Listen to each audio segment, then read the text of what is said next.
Bonjour tout le monde, cette vidéo pour les femmes qui sont entrepreneurs ou qui veulent devenir entrepreneurs, les femmes qui sont salariées et qui veulent se lancer, ou les femmes qui sont managers d'équipe. En tout cas, ce sont des femmes professionnelles qui travaillent et qui sont dans la perspective d'évolution, c'est-à-dire évoluer pour sortir d'une ornière ou sortir d'une condition qui ne leur convient pas ou qui ne leur convient plus. Donc là, il s'agit de s'assurer à l'intérieur de soi des fondations suffisamment solides.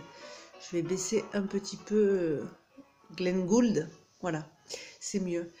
Ce que j'entends, moi qui accompagne les femmes depuis plus de 10 ans maintenant, puisque je suis coach professionnel en communication, consultante, chargée de cours, auteur, et que ma spécialité c'est la communication interpersonnelle, systémique et constructiviste, la communication globale autour de la psychosociologie, c'est-à-dire comment l'être humain, en l'occurrence là la femme, interagit, agit avec les autres étant dans son groupe d'appartenance étant sa famille, ou étant une équipe au travail, ou étant d'autres groupes.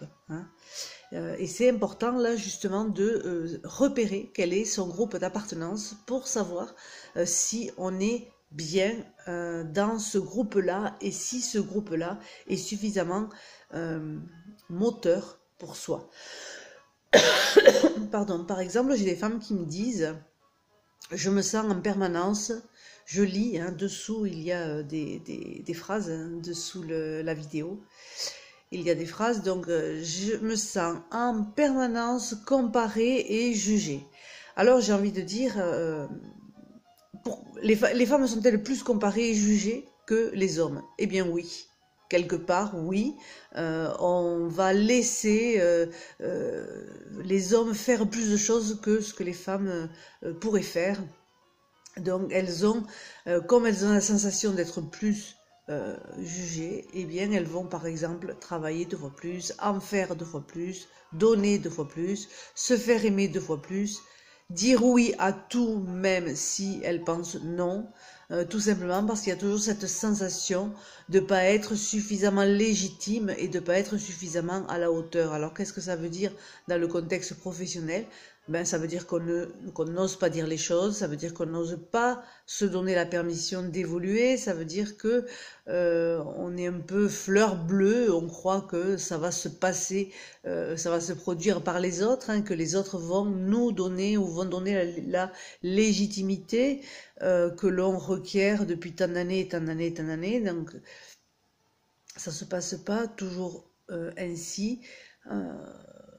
Peur aussi de ne pas être prise au sérieux. C'est vrai que beaucoup de femmes, et là encore une fois c'est une différence fondamentale entre les femmes et les hommes, je ne suis pas en train de dire que les femmes sont plus ou moins et que les hommes sont plus ou moins que les femmes. Je ne me place pas dans ce paradigme de rapport de force relationnel entre les hommes et les femmes. Ceux et celles qui me connaissent le savent.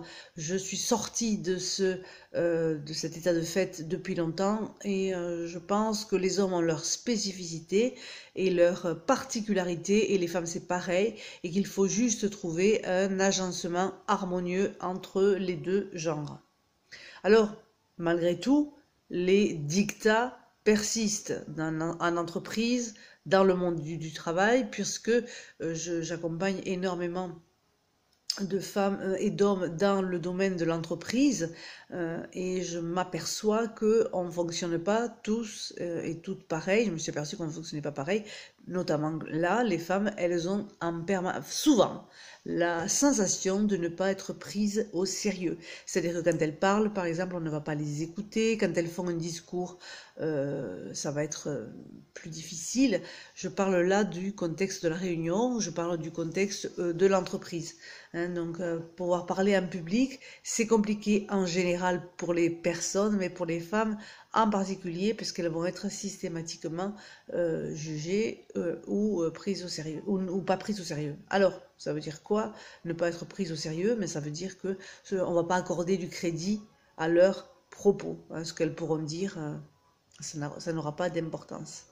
Donc c'est pour ça que j'ai bâti la formation Booster la leader en vous, pour savoir comment faire pour être prise au sérieux, pour savoir comment faire pour avoir de la légitimité, pour pouvoir s'affirmer et se positionner face aux autres, comment faire quand on est en permanence comparé et jugé, comment faire quand on bégaye et qu'on a l'impression de bafouiller au moment de prendre la parole avec son équipe, hein, puisque souvent les femmes qui sont managers et qui justement ont des équipes, il y a des personnalités assez fortes à gérer dans les équipes, et si les femmes n'ont pas suffisamment d'assises, suffisamment de force à l'intérieur d'elles-mêmes, eh bien elles vont rapidement se faire mettre à l'écart, hein, que ce soit ça peut être par des hommes, mais ça peut être aussi par d'autres femmes, hein. Donc la femme manager, elle doit absolument acquérir de la force à l'intérieur d'elle-même. Comment on fait pour acquérir de la force à l'intérieur de soi? Eh bien tout simplement, on connaît son mindset. On apprend à connaître son état d'esprit. Le mindset, c'est ce qu'on a dans la tête. Et dans la tête des femmes, il y a un mindset bien particulier, bien spécifique, qui fait que ça conduit les femmes dans des ornières, que ça les conduit face à des obstacles devant lesquels souvent elles restent prostrées, elles restent bloquées et elles restent dans l'attente que l'autre ou les autres, le patron, la patronne, les collaborateurs, etc., bougent et les fassent avancer ou les fassent évoluer, ou on remarque ce qu'elles tentent de dire mais qu'elles n'arrivent pas à dire. Donc, elle voudrait que les autres sachent exactement ce dont elles ont besoin. Et ça, c'est carrément pas possible. Mais pour savoir comment on fonctionne, c'est important de connaître son état d'esprit féminin. Sachant que les hommes ont aussi le leur, mais moi je me suis concentrée sur celui des femmes, puisque 70% de ma clientèle sont des femmes. Les femmes ont un état d'esprit bien spécifique, avec un conditionnement spécifique, et je parle des femmes de la culture occidentale. Voilà, je ne me suis pas intéressée aux femmes, par exemple, d'Asie ou d'Afrique, parce qu'elles ont un autre état d'esprit qui n'est pas tout à fait le même. Mais il y a aussi des choses qui se rapprochent, hein, puisque j'ai des clientes qui, par exemple, viennent de pays asiatiques ou africains, justement, et qui ont aussi parfois la sensation de vivre la même chose que les femmes occidentales d'ici. D'ici, c'est-à-dire de France, de l'Europe ou d'Amérique du Nord.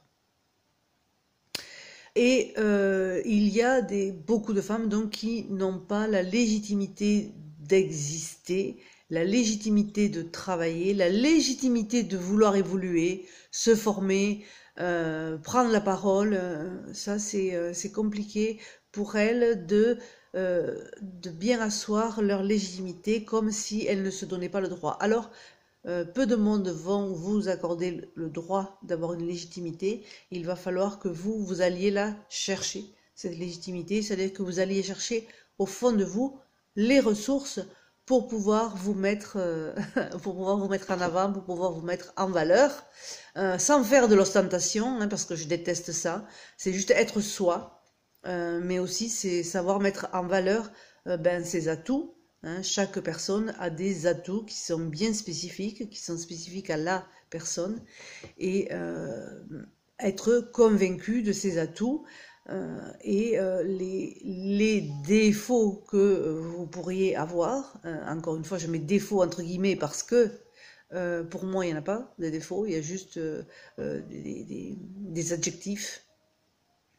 Je vais me perdre, je le sens, parce que je pensais à défaut, hein, donc les personnes qui me connaissent savent que chaque fois que l'on me dit j'ai ce défaut, j'arrive à tordre le cou au défaut et à faire en sorte que ça devienne autre chose qu'un défaut, et donc pour arriver à le dépasser. Hein, donc ne restez pas enfermés sur des défauts, regardez vos forces et regardez sur quoi vous pouvez vous appuyer pour bâtir votre légitimité. Hein. Une autre chose que je vois aussi chez les femmes, c'est que elles voient que leurs idées, on leur prend leurs idées et elles ne les défendent pas. Et ça arrive aussi lors de réunions, lors de rencontres, dans les groupes, etc. Les femmes me disent, c'était mon idée, mais voilà, soit elle l'a pas dit assez fort, soit on a pris son idée, et puis on l'a repris on se l'est accaparé. En fait, ça aussi, quand on est une communicatrice, quand on sait communiquer, eh bien, c'est quelque chose que l'on peut dire. C'est-à-dire de dire, bon, mais est-ce que cette idée-là vous intéresse? Voilà, comment on pourrait la mettre en application dans notre groupe, dans notre entreprise, comment vous voyez la chose, etc. Vous voyez, c'est de se dire, ben voilà, c'est une idée que j'ai eue, et voilà, qu'est-ce qu'on peut en faire? Vous voyez, mais si vous restez dans le silence, c'est bien certain que là, ça va être plus compliqué, hein, d'avoir votre légitimité de femme professionnelle, hein. Et éventuellement, si vous avez le projet de vous lancer dans l'entrepreneuriat, c'est important là aussi d'avoir la connaissance de vos forces, c'est une chose, mais aussi la connaissance de votre cap et de votre destination. Vous allez où dans ce projet d'entrepreneuriat? Qu'est-ce que vous voulez faire? À quoi ça va répondre comme demande chez vous? Et en quoi ça va être important pour vos valeurs de mener à bout ce projet? Parce que je vois beaucoup de femmes entrepreneurs qui, au bout de quelques mois, lâchent leur projet parce que justement leur projet n'est pas assez clair, trop confus donc au départ, et il n'a pas assez de perspective. Et quand les femmes lâchent ce projet sur lequel elles travaillent depuis des mois, ce projet qui peut être parfois un rêve, si elles n'ont pas assise on dit, oui, leur légitimité, leur force intérieure, eh bien ça va se casser la figure. Donc c'est important à la fois de travailler sur le projet, mais à la fois aussi de travailler sur ses forces intérieures. Parce que au moment où ça devient compliqué, le projet, il faut mettre de la persévérance, il faut mettre de la motivation, il faut se présenter, il y a plein de choses à faire quand on est entrepreneur. Et si on n'a pas au fond de soi de l'assise, de la force, si on ne connaît pas ses forces, si on ne se connaît pas, c'est compliqué de tenir sur la distance. D'accord? Donc cette formation Booster la leader en vous, elle est vraiment pour les femmes qui veulent se lancer dans l'affirmation de soi face aux autres.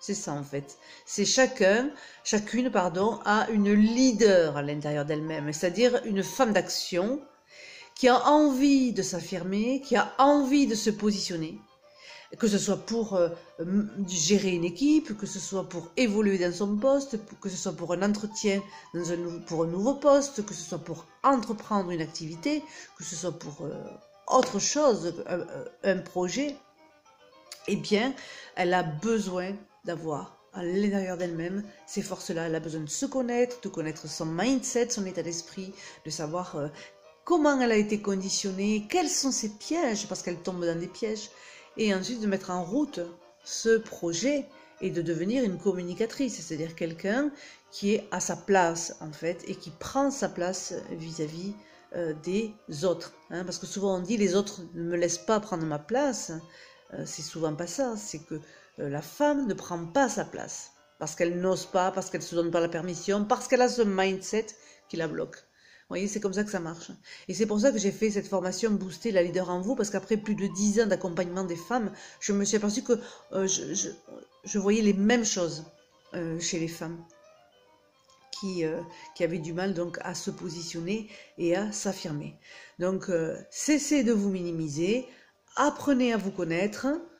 Évidemment, cette formation Booster la leader en vous, elle ne peut que vous aider à vous positionner, à avoir de la légitimité, à avoir de la confiance, à avoir de la force, à savoir faire face à des remarques désobligeantes des autres, à savoir poser des limites. Ça va vous aider dans tout ça et ça va vous donner les principes de base de la communication, en tout cas ceux que j'enseigne depuis des années et des années, et ceux dans lesquels je crois à fond. Voilà ce que je voulais vous dire aujourd'hui. Donnez-vous la légitimité et la permission d'exister. Je vous dis à très bientôt.